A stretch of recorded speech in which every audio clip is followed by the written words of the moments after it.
वळूयात पुढील राजकीय बातमीकडे। ऑपरेशन टायगरच्या केवळ अफवाच हा आकडा योग्य आहे। 9 पैकी 10 किंवा 11 पण असतो। कोणी कुठे जात नाही, ज्यांना जायचंय ते गेले। आता सगळे पक्षासोबत मजबूत उभे, सर्व खासदारांसोबत संवाद सुरू आहे, संजय राऊतांनी स्पष्ट केलंय।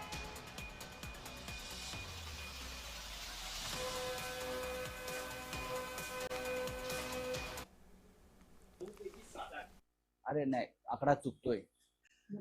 9 पैकी 9 असतील किंवा 10 पण असू शकतात। तर मी पण राज्यसभेत आहे, तर 9 पैकी 10 खासदारांचा आकडा हा योग्य आहे। आणि तो आकड्यात गफलत करू नका। 9 पैकी 10 किंवा 11 पण असतील तर ते आकडे जरा समजून घ्या। कोणीही कुठे जात नाही, ज्यांना जायचं ते गेले। सगळे पक्षाबरोबर मजबूतीने उभे आहेत।